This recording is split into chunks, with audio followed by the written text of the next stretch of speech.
ഫോണും തരും. എന്തിനാ? ഒരു കോൾ വിളിക്കാൻ. ഫോണൊന്നുമില്ല, ഫോണൊക്കെ കായ് എടുത്തിറക്കേ. നിങ്ങളെ ഫോണും തരും.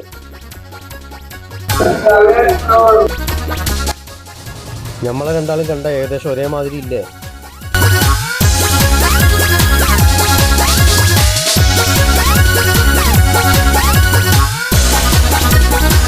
ഹലോ, വിജയ്, നീ ഈ നമ്പറിലേക്ക് വിളിച്ചാൽ മതി.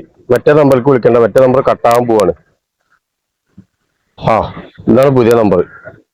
അത് തരാന്ന് പറഞ്ഞാൽ തരൂ. അപ്പൊ ഈ നമ്പറിലേക്ക് ഇനി വിളിച്ചാൽ മതി കേട്ടോ. ചെങ്ങായി 15,000 ഉറുപ്പല്ലേ, അധികമൊന്നുമില്ലല്ലോ. അത് തരാ. എന്നാ ശരി. അല്ല എന്ത് പോലെ ചെയ്തത്? പൈസ എന്നോട് ചോദിക്കാൻ വേണ്ടി പറയും. ഇനി ഈ ചങ്ങായി ഇതിൽ കുളിച്ചിട്ട് ശല്യപ്പെടുത്ത. അത് ഞാനേ ഒരു 15,000 കൊടുക്കാണ്ട് അത് ചോദിച്ച് ഇറങ്ങാക്കിക്കണം മനസ്സിലാ. അപ്പൊ ഞാനിക്ക് വേറെ മാർക്കൊന്നും കണ്ടില്ല. അപ്പൊ ഞാൻ നിങ്ങളെ നമ്പർ വിളിച്ചിട്ട് ഇതാണ് നമ്പർ കൊടുത്താണ്. ബാക്കി നിങ്ങൾ എന്താ ആയിക്കോളി. എന്തുണ്ടായി?